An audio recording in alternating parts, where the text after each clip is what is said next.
Joint ownership and tenants in common. Buying a property of any kind is a fine achievement in itself. You can purchase a property in a number of ownership types, including individuals, companies, and trusts. In this podcast, we explore the difference between joint ownership and tenants in common. The most common way to buy a property is with two people. These two people are often spouses. Having two people collectively can make it easy to borrow money and buy. These types of buyers usually purchase as joint owners. It is not uncommon to see family and friends combine resources to buy a property too.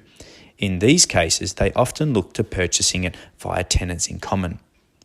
What is the difference between joint ownership and tenants in common? A joint ownership is a group of people sharing ownership and the mortgage. This means they own the property in equal share, being 50% each, with the mortgage also being 50% each. Essentially, each person has a 100% stake. The most common joint ownership are married couples or spouses. Joint ownership has some distinct terms and conditions. In the event one joint owner dies, their share of the property would become the new ownership of the surviving joint owner.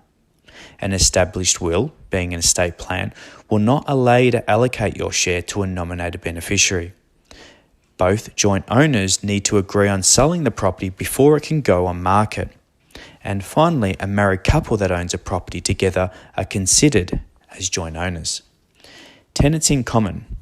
Tenants in common allows each person to also have a shared ownership. However, it does not need to be of equal share.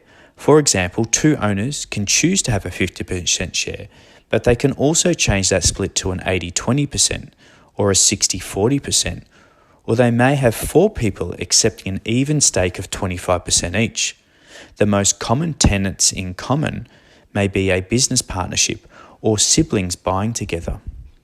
Tenants in common ownership have some distinct terms and conditions. In the event one of the owners dies, they are entitled to give their share of the property to whomever they choose.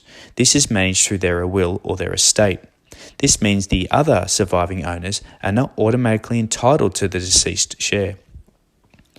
You can have more than two people take a tenants in common ownership. For example, four siblings could purchase a property together. All owners of the property need to agree on selling the property before it can go to the market. This may be more difficult if owners are experiencing different financial circumstances or in different life stages.